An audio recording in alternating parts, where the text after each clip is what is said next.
I hate this movie. At least I used to. After today's rewatch, I don't exactly like it, but it's not that bad anymore. It's still not a good movie.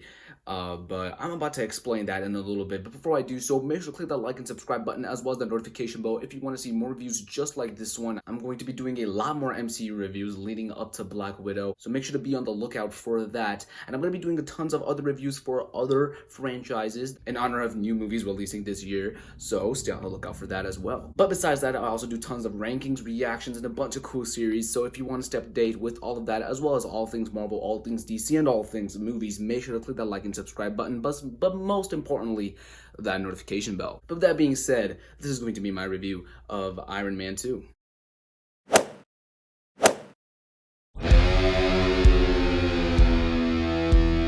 And I'm probably just going to make this a short review because I don't feel like talking about this movie. This movie is just pretty tasteless. I'm not doing a synopsis. This movie is basically just about Tony Stark dealing with his ego that he kind of gained after the ending of the first movie. This movie was rushed into being made.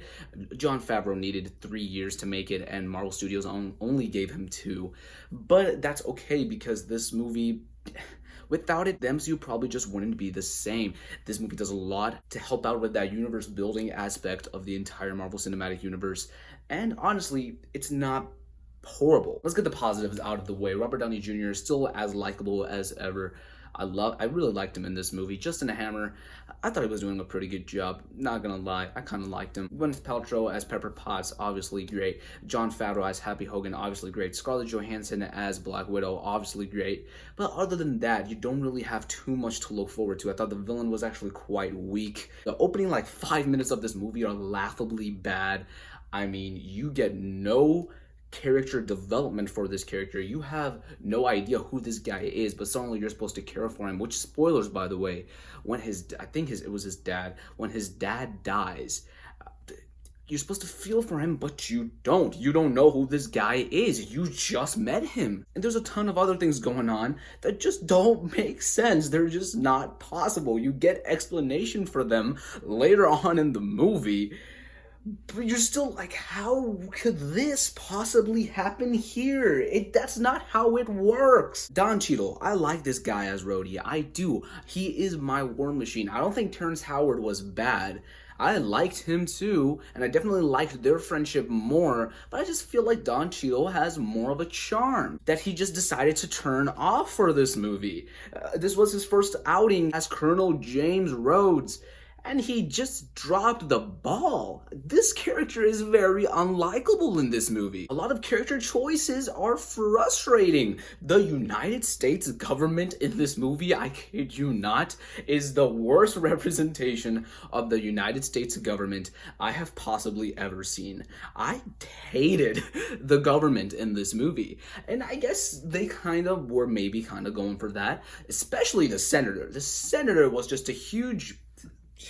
Moving on. Lots of things of this movie are really frustrating. It's not just the government. It's not just Rhodey.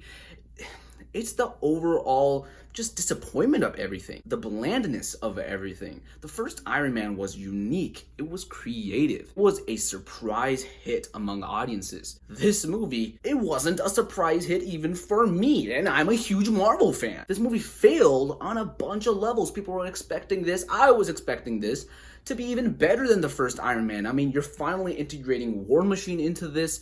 You're introducing a character like Whiplash, which is actually a pretty cool character. I don't think he gets enough love. He's a pretty cool character from the comics. You've got the addition of Black Widow, Samuel L. Jackson as Nick Fury in a bigger role than just a cameo, Justin Hammer being thrown into things.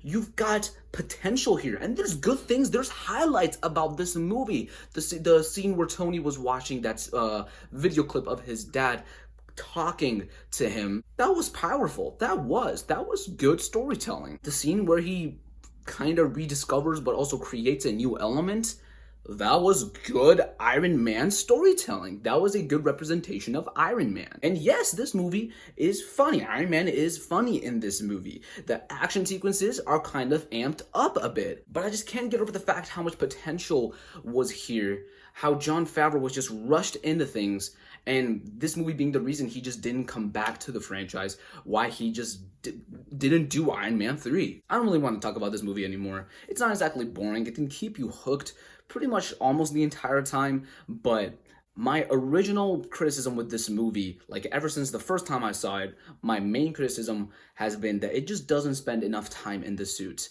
And that still withstands. I'm gonna have to give Iron Man 2 a C with one thumb down.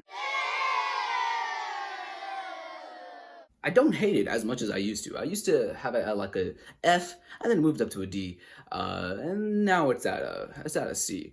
It's not that bad anymore, but it's still one of the weakest movies of the MCU. Anyways, guys, thank you so much for watching this video. If you did enjoy, make sure to click that like and subscribe button as well as the notification bell, and let me know in the comment section down below, what do you think of Iron Man 2? Is it one of your favorites?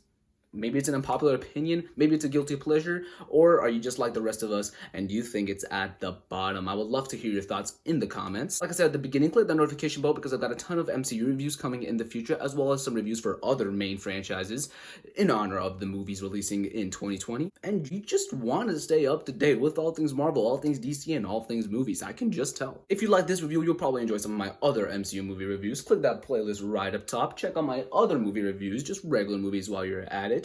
Click that random video down there and click that subscribe button down there. I will see you in the next one. Until then, have a great rest of your day and stay positive.